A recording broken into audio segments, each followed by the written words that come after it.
Good morning, students. Welcome into the another session of CS22 operating system concepts using Linux Unix. In our previous two lectures, we get to know about some fundamental concepts related to the operating system called Unix and Linux. As all of you knows that this is a theoretical subject as well as it contains 15 marks of practical weightage. So the theories that we have discussed are introduction to operating system, that is the definition of operating system,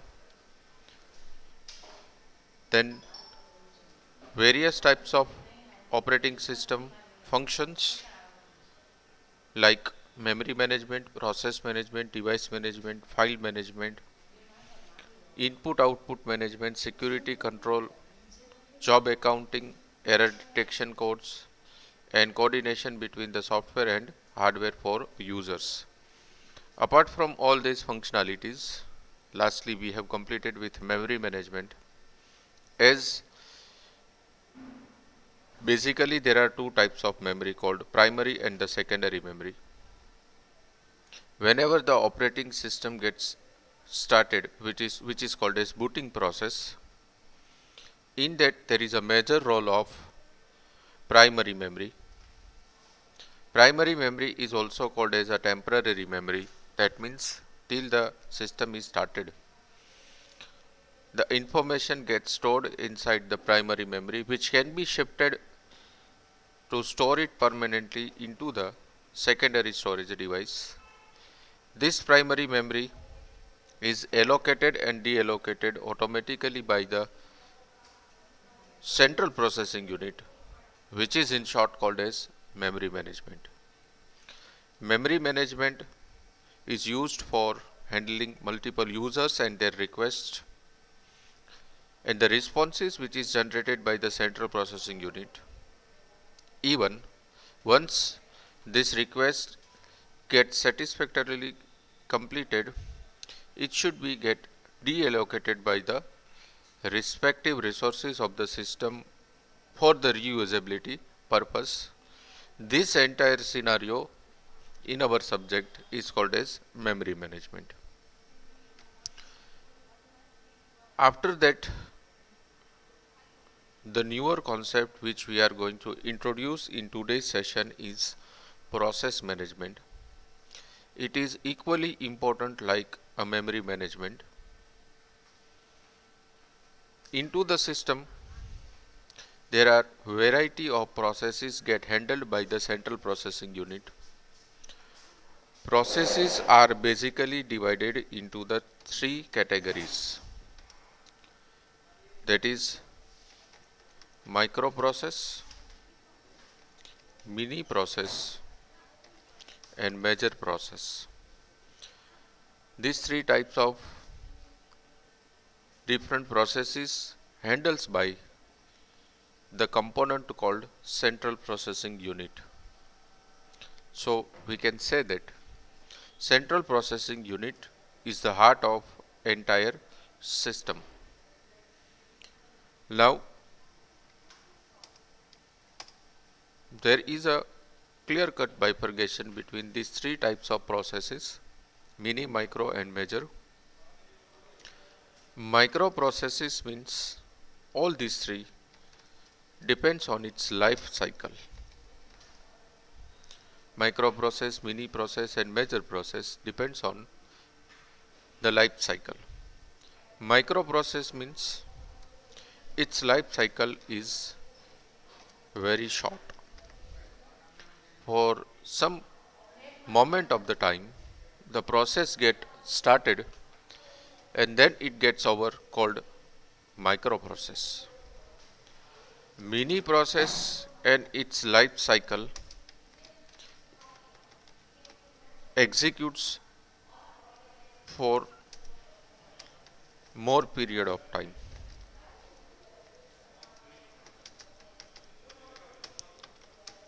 We will take an example of these three processes very soon. and the major process is its life cycle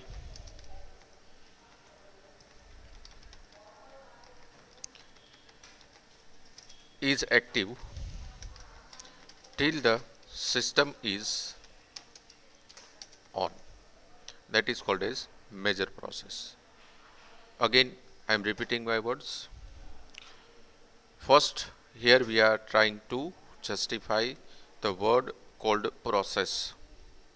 Process means it is of basically three types: microprocess, mini process, and the major process. These three different types of processes are bifurcated through considering their life cycle.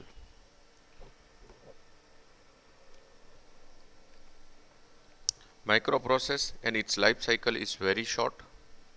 Mini process and its life cycle is more than the microprocess, and major process is active till the system is live, or you can say on. Now, for example, suppose we are just switching, we are just starting our computer. That means I have just pressed power on button of my system. The first process which is handled by the entire system is called as booting process. So that booting process required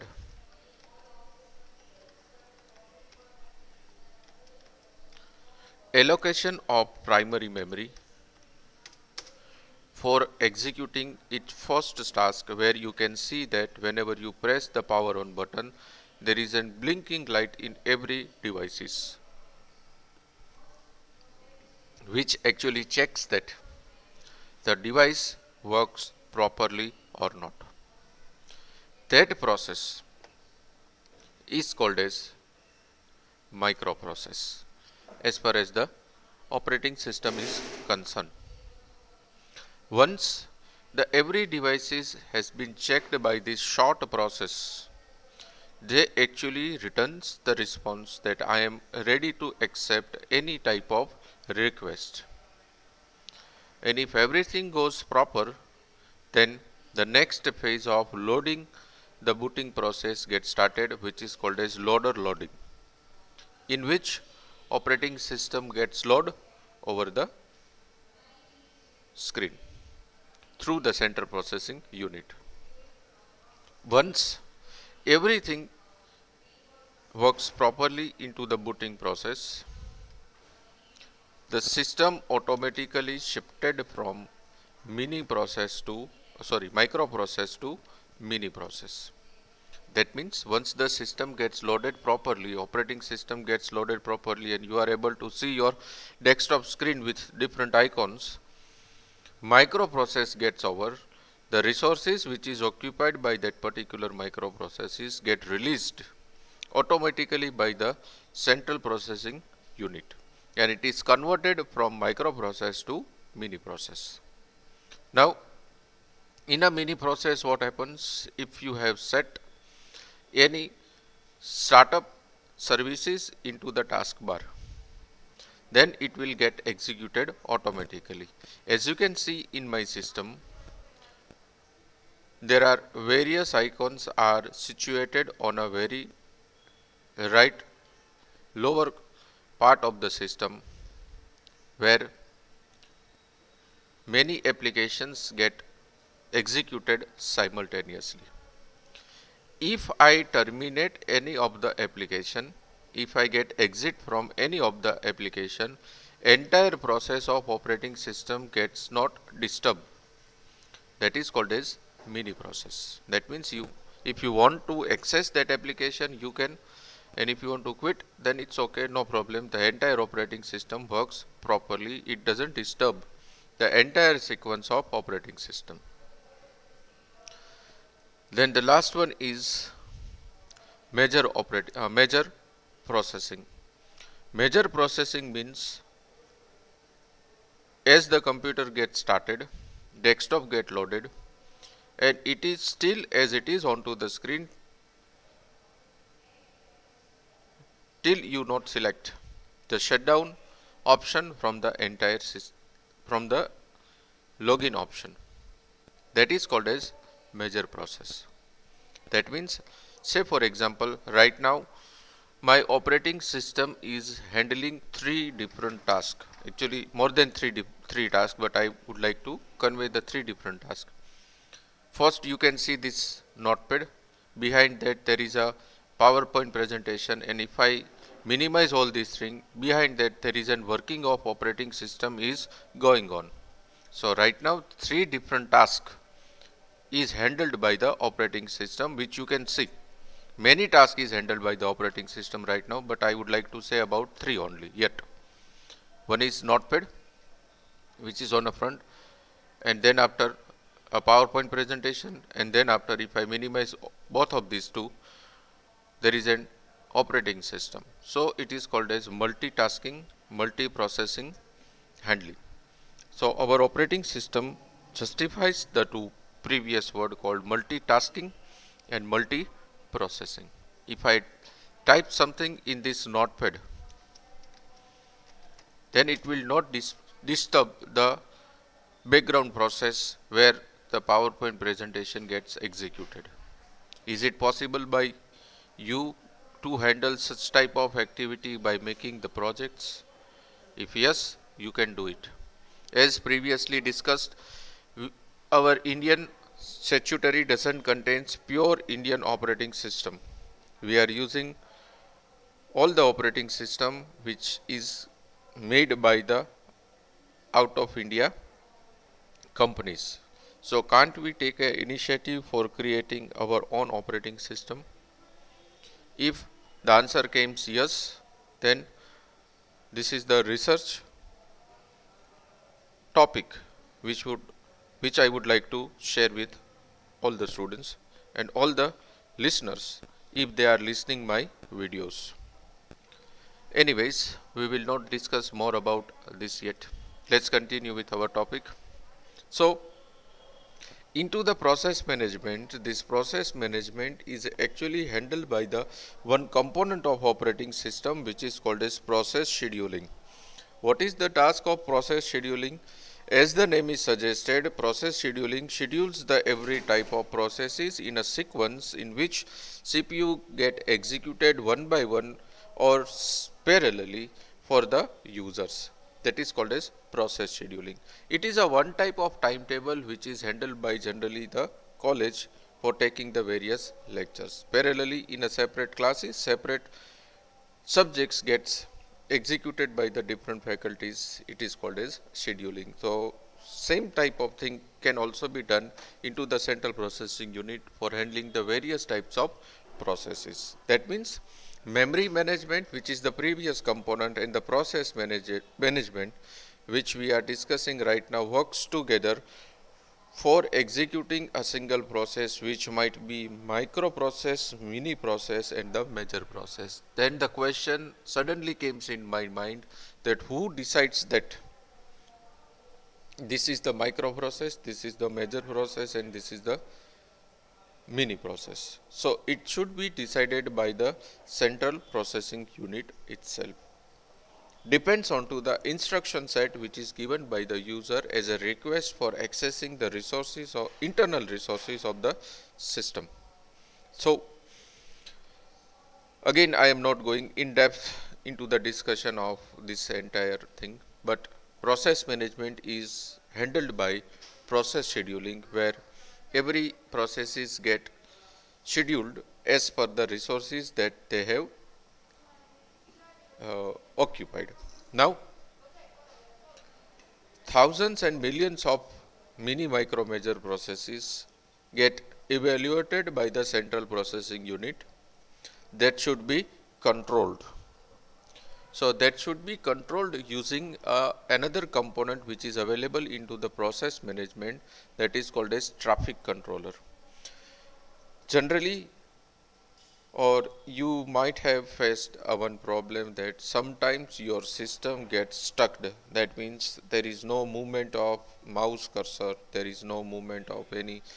Suppose you are pressing any key from the keyboard, then your system doesn't replies, which we says that our computer get hang. Then what is hang? We are using the word called hang. My system get hang. Your computer is started. The screen on your monitor gets stuck where it is, and we use the word called my system get hang. Then what is hang? It means the central processing unit with its two component called memory management and process management got such type of request which is unable to justify at that particular time. Central processing unit went into the sleep state. There is a process state diagram which we will share very shortly during our discussion. In that you will find out this particular word. In this particular situation, central processing unit goes into the sleep state where that particular component is unable to understand any request which is given by the user. That time it stop responding everything. We need to restart the system for clearing the internal buffers, where actually it clears the every major components which is used by the operating system, like memory, process scheduling, traffic controller, everything. Ultimately it deallocates the every processes which is generated by the central processing unit. So again, I will not discuss more about this right now, but traffic controller controls the entire traffic of the central processing unit, which comes from input and output devices. Means whatever the input is done through input devices must reach at the specific output devices that should be controlled as per the limited resources of the system, that is handled by the component called traffic controller. So this process scheduling and traffic controlling works together as a common part of the unit called process management. Let's go ahead. Now, after the discussion of two major components called memory management and process management, the third one is input output device management also. It is very important.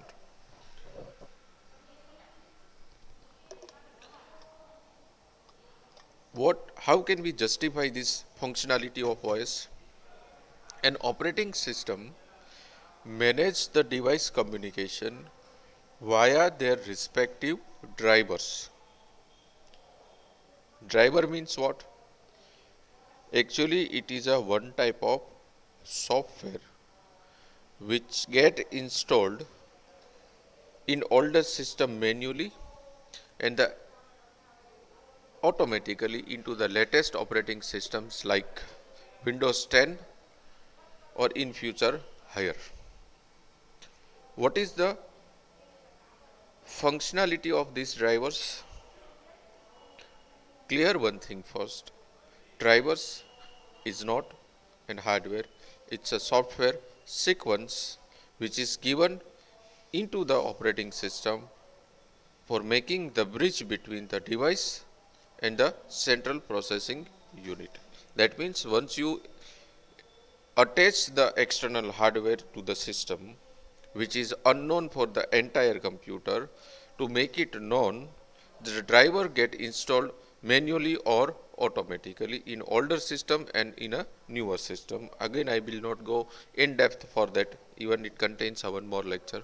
But in short, whenever you attach any external device which is unknown for the entire system, gets known by installing the driver. For example, suppose you are purchasing any pen drive from the market and you are unboxing that particular pen drive and attaching into the system for the first time you will find our message onto the screen, system device driver get installed.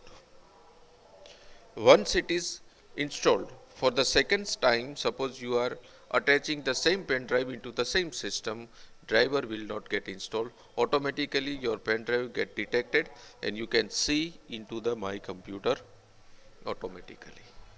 So that is called as input output management, or you can say the device management.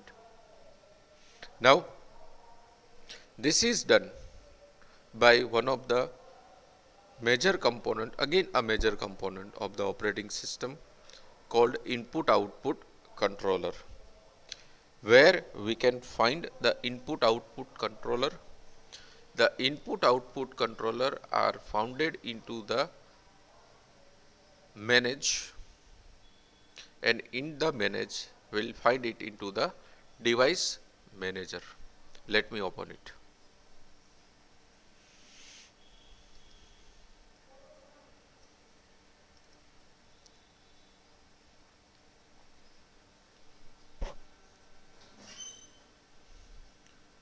So this computer management is open. There are variety of options are there. Just go into the device manager.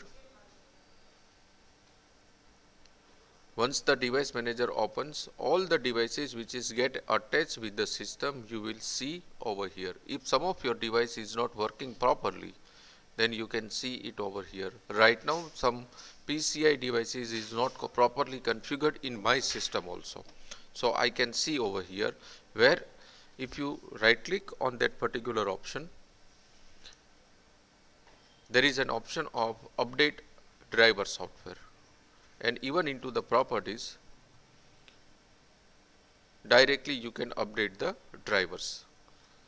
Say for example sub component is properly working, then into the properties even there is an option of driver details which we can see. So that thing is done by input output controller. That means this entire unit is handled by input output controller. Even this can be allocated and deallocated by the system automatically. Let me close this thing.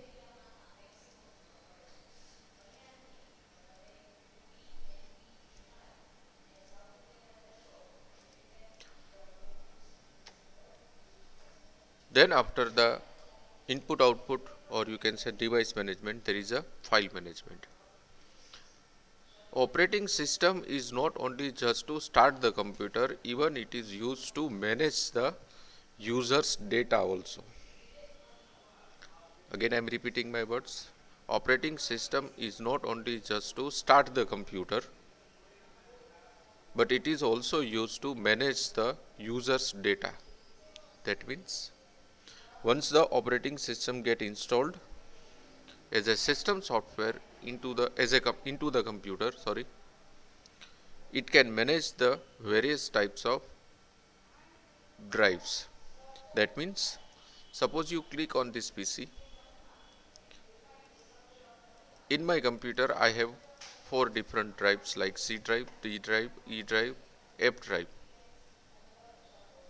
If I click on this E drive,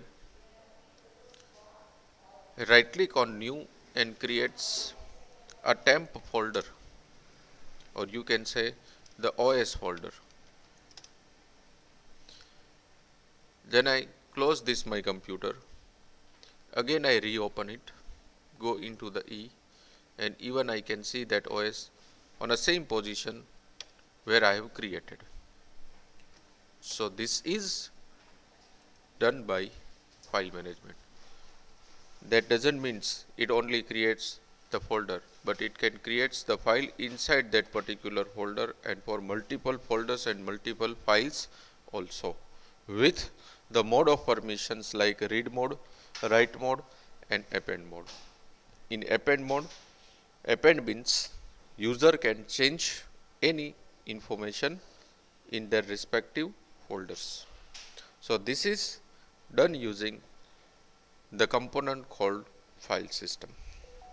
So a file system is normally organized into the directories for easy navigation and usage. The directories may contain the file and other directions, like an operating system does the file system management with the help of input output devices. Even it keep track of information, location, users, status, etc., etc., etc., obviously with date and time of creating that particular folder and inside their files. Now, if we go in advanced discussion of this file system also supports the sharing of a particular folder for the other users also. For that, we required the detailed knowledge of file sharing system, which is actually the part of advanced networking which you are learning in this particular semester. Obviously, it have a common two word like allocating and deallocating the resources for the users who use the entire file system for accessing the directory structure which contains the various types of directory as well as the files.